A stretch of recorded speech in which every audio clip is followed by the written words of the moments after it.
Indian मसीह channel की ओर से आप सभी भाइयों और बहनों को हमारे प्रभु यीशु मसीह के पवित्र नाम में जय मसीह की हमारे चैनल में आपका स्वागत है। तो मेरे प्रियो, आज हम जानेंगे कि घर के आशीष और कामों के लिए प्रार्थना कैसे करें और हमारे जीवन में होने वाली कामों की समस्याओं को वचनों के द्वारा कैसे भगाएं, ताकि हम अपने घर में सुख और शांति के साथ जीवन बीता सके। ये 5 वचनों की प्रार्थना आपके कामों को बनाएगा। तो वीडियो को अंत तक जरूर सुनें ताकि आप भी इन्हीं वचनों के माध्यम से प्रार्थना कर सकें, क्योंकि वचन के द्वारा ही फल आपके जीवन में आएगा। तो आइए जानते हैं इस ताकतवर और आत्मा से भरे वचन को।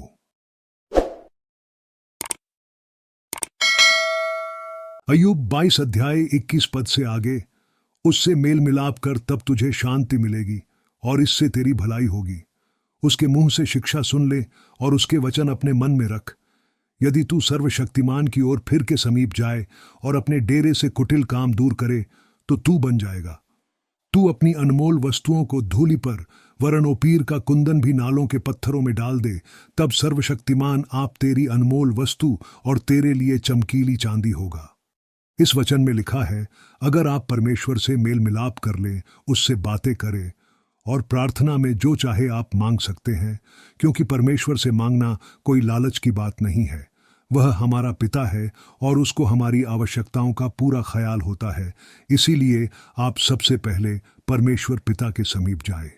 और आगे लिखा है, अपने घर में से कुटिलता को दूर करे, यानी कि उन गलत बातों को जो नकारात्मक है अपने जीवन से निकाले, क्योंकि जब तक आप गलत कामों में अपना मन लगाए रहेंगे, तब तक परमेश्वर अपना काम नहीं कर पाएगा। क्योंकि आप अपने अविश्वास के कारण परमेश्वर पे शक करते रहेंगे, क्योंकि परमेश्वर ही हमारी आशीष है और अगर हम उसके साथ बने रहे तब फल लाएंगे। क्योंकि स्वयं प्रभु यीशु मसीह ने कहा कि तुम मुझसे अलग होकर कुछ भी नहीं कर सकते। इसीलिए मेरे प्रियो, आप सर्वप्रथम परमेश्वर में बने रहे। आगे वचन नंबर 2, अय्यूब 26 पद से आगे लिखा है, तब तू सर्वशक्तिमान से सुख पाएगा और ईश्वर की ओर अपना मुंह बेखटके उठा सकेगा, और तू उससे प्रार्थना करेगा और वह तेरी सुनेगा, और तू अपनी मन्नतों को पूरी करेगा। जो बात तू ठाने वह तुझसे बन भी पड़ेगी और तेरे मार्गों पर प्रकाश रहेगा। चाहे दुर्भाग्य हो तो अभी तू कहेगा कि सुभाग्य होगा, क्योंकि वह नम्र मनुष्य को बचाता है, वरन जो निर्दोष न हो उसको भी वह बचाता है। तेरे शुद्ध कामों के कारण तू छुड़ाया जाएगा। आगे इस वचन में लिखा है, मेरे प्रियों की जब आप सही है और परमेश्वर ने आपको चुना है तो आप प्रार्थना करें, क्योंकि लिखा है, तू उससे प्रार्थना करेगा और वह तेरी सुनेगा और तू अपनी मन्नतों को पूरी करेगा। कि आपको किस चीज की आवश्यकता है, घर की हो या कामों की, आपकी मन्नतों को वो पूरी करेगा। और जिस काम को आप करना चाहे उसको वो सफल करेगा, क्योंकि आपने परमेश्वर से मदद मांगी है। प्रार्थना करना एक तरह से मदद मांगना होता है, क्योंकि जो काम नहीं हो पा रहा उसे आप बोले, परमेश्वर आपकी मदद करेगा। और आगे लिखा कि तेरे जीवन में रोशनी होगी और चाहे बाहर कितना भी मुसीबतें हों, तेरे साथ भला ही होगा। क्योंकि परमेश्वर नम्र लोगों को बचाता है और आगे बढ़ाता है, क्योंकि आपने नम्र होकर उससे प्रार्थना किया है। इसीलिए मेरे प्रियो, पहला काम कि आप परमेश्वर से मेल मिलाप करें, फिर नम्र होकर अपनी सारी जरूरतें बताएं और प्रार्थना करें, जिससे परमेश्वर आपकी घर से लेकर आपके कामों तक सारे बंद पड़े कामों को बना सके। वही आगे वचन नंबर 3, यूहन्ना रचित सुसमाचार 14 अध्याय 13 पद से आगे लिखा है, और जो कुछ तुम मेरे नाम से मांगोगे वही मैं करूंगा, कि पुत्र के द्वारा पिता की महिमा हो। यदि तुम मुझसे मेरे नाम से कुछ मांगोगे तो मैं उसे करूंगा। यदि तुम मुझसे प्रेम रखते हो तो मेरी आज्ञाओं को मानोगे। और मैं पिता से विनती करूंगा और वह तुम्हें एक और सहायक देगा, कि वह सर्वदा तुम्हारे साथ रहे, अर्थात सत्य का आत्मा, जिसे संसार ग्रहण नहीं कर सकता, क्योंकि वह न उसे देखता है और न उसे जानता है। तुम उसे जानते हो, क्योंकि वह तुम्हारे साथ रहता है और वह तुम में होगा। मैं तुम्हें अनाथ न छोड़ूंगा, मैं तुम्हारे पास आता हूं।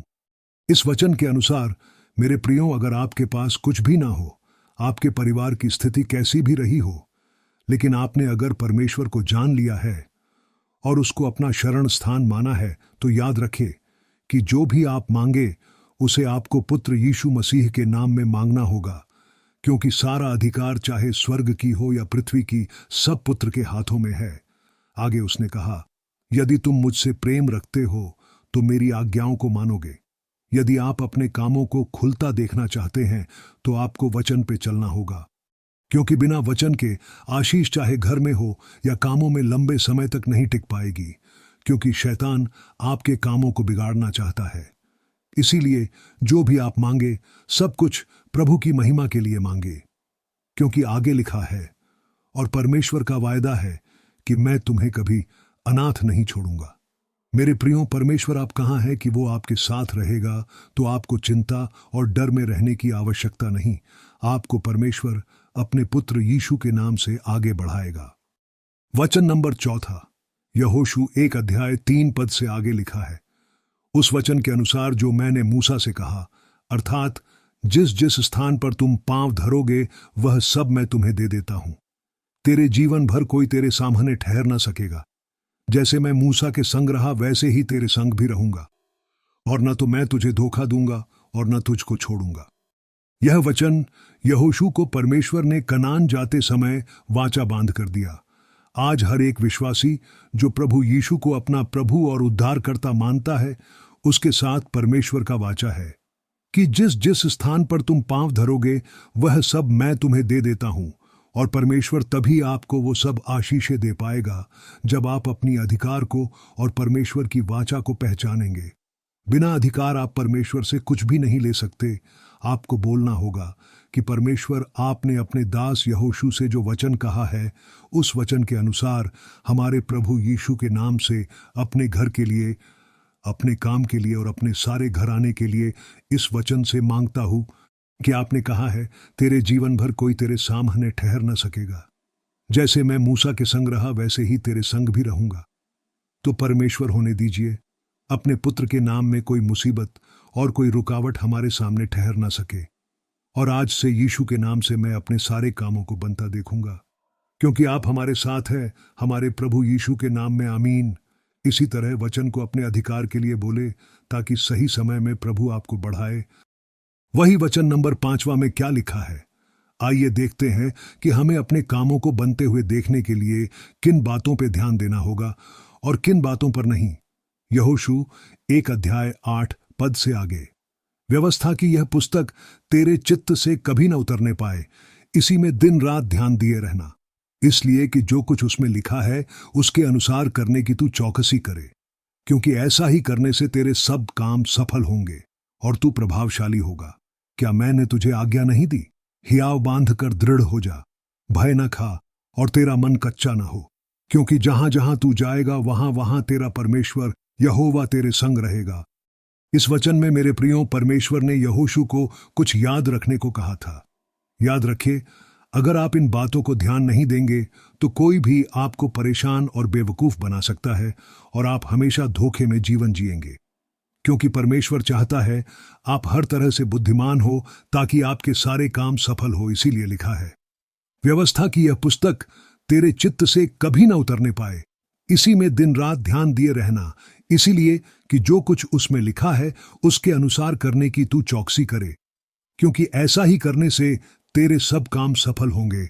अगर आप हर समय अपने जीवन की होने वाली घटनाओं को वचन से जांचेंगे, तभी आप अपने कामों में सफल होंगे और आप अपने प्राणों को बचा सकेंगे, क्योंकि घर में और कामों में रुकावटें तभी आती हैं जब हम हर एक बातों को, चाहे बुरी हो या बहुत बुरी, पूरी गंभीरता से लेने लगते हैं और हमारा विश्वास टूट जाता है, जिससे हम किसी भी काम को सही रीति से नहीं कर पाते। इसीलिए प्रभु यीशु मसीह ने कहा है कि ध्यान दो, तुम क्या सुनते हो, जिसके कान हो वह सुन ले। इन्हीं सभी बातों को प्रभु बताना चाहते थे कि आपके जीवन के लिए क्या सही है और क्या गलत। इन सभी बातों की चौकसी करने से ही आपका सारा काम सफल होगा और आपके घर में शांति बनी रहेगी। तो मेरे प्रियो, इसी तरह वचन को लेकर प्रार्थना करें और अपने जीवन की जरूरतों के अनुसार वो सारी चीजें मांगे जिससे आप प्रभु से मांगना चाहते हैं, क्योंकि परमेश्वर कल और आज और युगानुयुग एक सा रहने वाला परमेश्वर है। आमीन।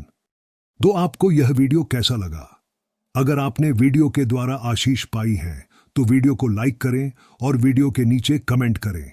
साथ ही हमारे चैनल इंडियन मसीह को सब्सक्राइब कर ले ताकि हमारा आने वाला वीडियो आपको पहले मिल सके।